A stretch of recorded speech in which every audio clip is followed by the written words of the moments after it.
आप नीचे कितना पाक साफ करना चाहे, मफीदुल इस्लाम का कमेटी को पाक साफ करें, मोहम्मद स्पोर्टिंग को कर ले, अंजुमन को कर ले, इस्लामिया कॉलेज, स्कूल, हॉस्पिटल सब कर ले, नहीं कर पाइएगा अगर ऊपर सियासतदान जो बैठा हुआ है वो अगर चोर बैठा हुआ है, वहीं से पावर कंट्रोल होगा, उनके हाथ में पुलिस होगा, उनके हाथ में गुंडा होगा और पब्लिक भी उनके तरफ झुका होगा, भैया भैया करता होगा। आपके यहां जब इलेक्शन होगा एमएलए का, एमपी का या काउंसिलर का, तो आप कभी नहीं देखिएगा कि कौन ईमानदार शख्स है, क्योंकि आपकी नजर में तो कोई ईमानदार शख्स का कोई कीमत ही नहीं है, कुत्ते बिल्ली के बराबर है ईमानदार शख्स। आपको उस टाइम बिरयानी खिलाने वाला, मोहल्ला के जो सरदार है पॉकेट में नोट का गड्डी डालने वाला और दादा दीदी का आशीर्वाद चाहिए, क्योंकि आप लोग कमतरी का इस कदर लेवल से गिरे हुए हैं कि जब तक आपको कोई गैर मुसलमान आपको लीडर ना मिल जाए तो आपको दिल में सुकून नहीं मिलता। आजादी के बाद से आप दिगर पॉलिटिकल पार्टी को खड़ा करते रहे, वोट से, नोट से, खून से, बम से, गोली से, आपको क्या मिला? आपके होके कोई नहीं बोला। और किसी भी पॉलिटिकल पार्टी का अगर कैरेक्टर जज करना होगा तो तब जज करिएगा कि जब हुकूमत में था तब हमारे लिए क्या किया। ऐसे तो आंसू बहाने वाले आपको बहुत मिल जाएंगे, आज भी मिलेंगे, लेकिन जब जब जिसको हुकूमत मिला वो हमको बर्बाद किया। तो आप अगर अपना काउंसिलर, एमएलए, एमपी बेईमान लोगों को आप चुनिएगा, उसके बाद सोचिएगा कि हमारा जो मजहबी इदारा है उसको हम महफूज रखें, उसको बचा ले, नहीं कर पाइएगा, क्योंकि ये गुंडों का जो टोली है वो आपको वहां भिड़ने नहीं देगा, आपको उस इदारे का मेंबरशिप भी नहीं देगा, उसमें वोटिंग राइट नहीं देगा, उसके मीटिंग में पार्टिसिपेट करने नहीं देगा।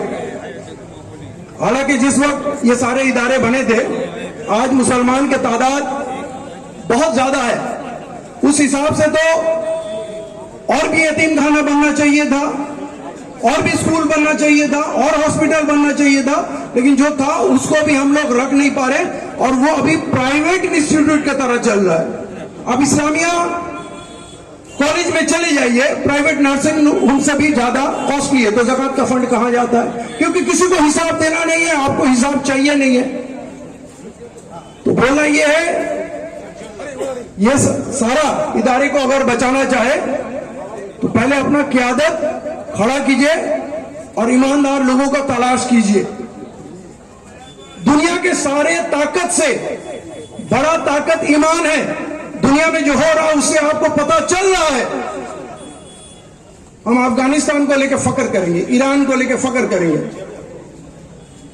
लेकिन जब अपना मामला आया तो हम गैर मुस्लिम लीडर तलाश करेंगे। सारा तसल्ली वहीं मिलता है, क्योंकि मुसलमान आपका दुश्मन है। ये जो आपका कमतरी का एहसास है, इससे बाहर निकलिए। हम किसी कौम का दुश्मन नहीं है, लेकिन अपना कायद अपना होगा, अपना बात अपना लीडर बोलेगा, अपना फैसला अपना लीडर करेगा।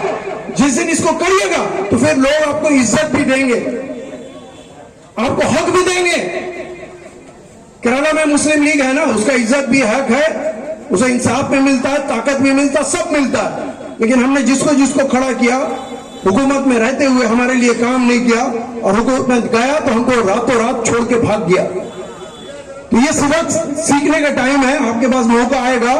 अगर इस इदारे को, मफीदुल इस्लाम को अगर खड़ा करना चाहते और सारे इदारे को खड़ा करना चाहते, आप अगर बंगाल में नजर दौड़ाइएगा, बंगाल में बड़े बड़े मदरसे, मिशनरी स्कूल बन रहे हैं, और बंगाल में भी जितना डॉक्टर बनते हैं सबसे ज्यादा डॉक्टर अल-अमीन मिशन देता है। और भी बहुत सारे मिशन, 100 से ज्यादा मिशन बना है, वो पढ़ाई लिखाई के तरफ झुके हैं। गांव के जो बंगला मुसलमान है, हालांकि हम आप उसको कुछ समझते नहीं है, आपको बंगाली नहीं हिंदू चाहिए लीडर के तौर पर। लेकिन बंगाल के जो मुसलमान है वो भूखा पेट रह के अपने बच्चों को पढ़ा रहे, डॉक्टर इंजीनियर बना रहे, WBCS बना रहे हैं, और लड़कियां बन रही है। लेकिन आपको कबाब का दुकान, रेस्टोरेंट, होटल, नर्सिंग होम खुलने से पहले आगे कुछ आपको समझ भी नहीं आ रहा।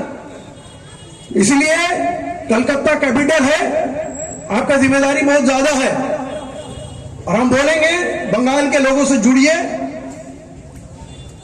हिंदू मुसलमान सबसे रिश्ता कायम कीजिए, लेकिन सबसे पहले अपना इज्जत कायम कीजिए, अपना वकार कायम कीजिए, अपना लीडर कायम कीजिए, नहीं तो कहीं का आप नहीं रहिएगा, आपका कोई इज्जत नहीं रहेगा, आप डरे हुए से रहे। अभी का जो मौका है, मैं आपको आखिरी बात बोलूंगा, बिल्कुल डरिए मत।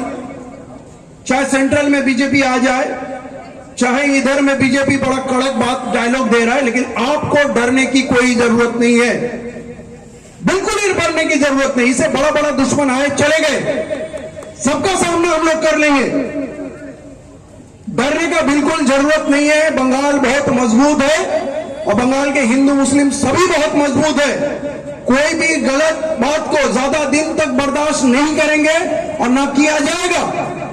तो पूरे बंगाल के ऊपर नजर दौड़ाइए, बंगाल के खास करके मुसलमान के साथ इत्तेहाद कायम कीजिए, उनके साथ मिलकर काम कीजिए। और हम आपको बोल रहे हैं, बंगाल के जो बंगाली मुसलमान है वो आपसे बहुत आगे निकल चुके हैं। आपके अंदर हो सकता है कि गुरु हम लोग आला है, लेकिन आप लोग आला नहीं है। आपको कल मौका मिलेगा तो आप जय श्री राम बोल के बीजेपी का झंडा पकड़ के आप दौड़िएगा, थोड़ा सा भी झिझक नहीं होगा। लेकिन इतनी मुसीबत में भी जो लोग आपकी बात करते हैं, आपकी क़यादत करना चाहते हैं, किसी के दरवाजे में बिकते नहीं है, कोई लालच पे झुकते नहीं है, लेकिन अभी भी आप लोग उनका इज्जत नहीं करते हैं। थोड़े बहुत लोग अभी भी सारे लालच को ठोकर मार के ईमान पे कायम है, लेकिन अगर इस कदर चलेगा तो आज भी ईमानदार लोगों को बेवकूफ जाहिल बोला जाता है, कल आपको हो सकता है ईमानदार लोग ना मिले, ढूंढने पर भी ना मिले। अगर गिना चुना ईमानदार लोग आपको आज मिल रहे हैं, उसको थाम लीजिए, उसको पकड़ लीजिए। दूसरे के घर का चोर आपको पसंद है और अपने घर के शरीफ लोग पसंद नहीं है, आप उसके साथ डंडा झंडा भीड़ पैसा खाना बिरयानी नोट ढूंढते हैं। किसी चीज को मत ढूंढिए, ईमानदार लोगों का तलाश कीजिए, उसका हाथ मजबूत कीजिए, अपना कायद खड़ा कीजिए। इंशाअल्लाह आने वाला वक्त हम खास करके बंगाल में बोलना चाहते हैं, हमारा दौर होगा, हम इंसाफ कायम करेंगे। सब ताकत को लोग देख चुके हैं और सबको लात मार चुके हैं। हमारा इम्तिहान नहीं हुआ है, हमको खड़ा कीजिए, अपने आप को खड़ा कीजिए, लोग मान लेंगे कि यही लोग इंसाफ दे सकते हैं। मुगलों के दौर में इंसाफ मिला था, आज भी मुसलमान आखिरी उम्मीद है, लेकिन शर्त है कि हम अपने किरदार में वापस आए। शुक्रिया।